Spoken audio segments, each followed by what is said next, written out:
Hi hello வணக்கம். Welcome to our nursery garden. நம்ம இன்றைக்கி பார்க்க போகிற மூலிகை செடிகள் என்ன அப்படின்னு பார்த்தீங்கன்னா, ஃபஸ்ட்டு நம்ம பார்க்குறது வந்துட்டு வெள்ளை கரிசலாங்கண்ணிங்க. ஒயிட் பிரிங்கராஜுன்னு சொல்லக்கூடிய இந்த வெள்ளை கரிசலாங்கண்ணி வந்து நம்மளுடைய ஹேர் க்ரோத்தை ஸ்டிமுலேட் பண்ணி தரக்கூடிய ஒரு நல்ல ஒரு மூலிகைங்க.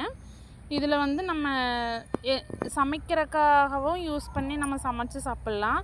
தேங்காய் எண்ணெயில் காய்ச்சும் போதும் நம்ம இதை பறித்து போட்டு எண்ணெய் காய்ச்சும் போது யூஸ் பண்ணாலும் பண்ணலாங்க.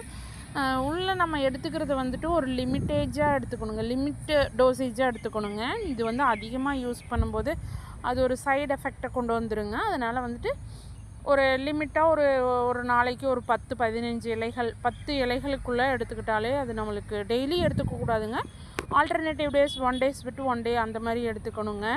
ரெகுலராக நம்ம இது எடுத்துகிட்டு இருக்கும்போது வந்து இது லிவரை அஃபெக்ட் பண்ணக்கூடிய ஒரு அதிகமாக எடுத்தோம் அப்படின்னா அது அஃபெக்ட் பண்ணுங்க. சரியான அளவில் எடுத்துட்டோம் அப்படின்னா அது வந்து நம்மளுக்கு ரொம்ப நல்லதாகவே ரியாக்ட் பண்ணி தருங்க.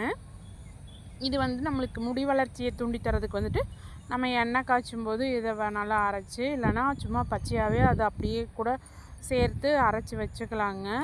அரைச்சி வச்சு நம்ம யூஸ் பண்ணிட்டு வரும்போது நம்ம ஹேர் க்ரோத் நல்லா இருக்குங்க. இப்போ வந்து நம்மக்கிட்ட நிறைய மூலிகை செடிகள் வந்து இருக்குங்க. ஒயிட் பிரிங்கராஜுன்னு சொல்லிட்டு நம்மகிட்ட அது அவைலபிளாக இருக்குங்க. உங்களுக்கு வேணும் அப்படின்னு நினச்சிங்கன்னா நம்ம நர்சரி கார்டனுக்கு வாங்க.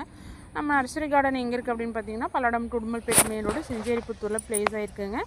இப்போ நம்ம பார்த்துட்டு இருக்கிறது என்னென்னு பார்த்தீங்கன்னாங்க, தூதுவளைங்க. தூதுவளையில் வந்துட்டு ஒரு டைமில் வந்துட்டு ஃபுல்லாக பூக்களாகவே இருந்துச்சுங்க. நான் ஒரு 2 மந்த்ஸ் முன்னாடி ஒரு வீடியோ நான் அப்லோட் பண்ணியிருப்பேன்.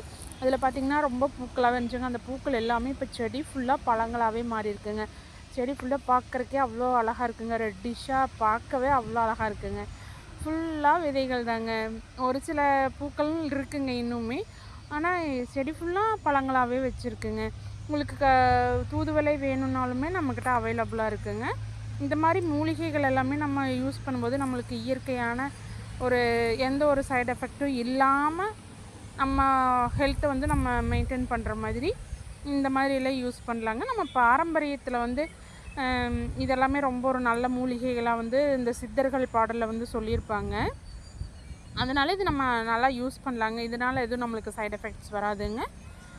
பாருங்கள், இந்த செடி ஃபுல்லாமே வந்துட்டு நம்மளுக்கு நல்ல ஒரு பழங்களாகவே இருக்குங்க. பார்க்கவே அவ்வளோ அழகாக இருக்குங்க. பாருங்கள், ஒயிட் பிரிங்கராஜ் வந்துட்டு எவ்வளோ நல்லா கொழு கொழுன்னு இருக்குன்னு பாருங்கள். மழையே பெய்யலைங்க எங்கள் ஏரியாவில், இருந்தாலும் எவ்வளோ அழகாக வந்திருக்கு பாருங்கள். மழை பெஞ்சாதான் அந்த நிலத்துலேருந்து அந்த விதைகள் எல்லாமே நல்லா முளைச்சி வரும்னு சொல்லுவாங்க. எங்கள் ஏரியாவில் மழையே இல்லைன்னா நல்லா வந்து வளர்ந்து இப்போயும் நல்லா இருக்குது பாருங்கள். நம்ம சேனல் சப்ஸ்கிரைப் பண்ணுங்கள், லைக் பண்ணுங்கள், ஷேர் பண்ணுங்கள், கமெண்ட் பண்ணுங்கள். Happy gardening.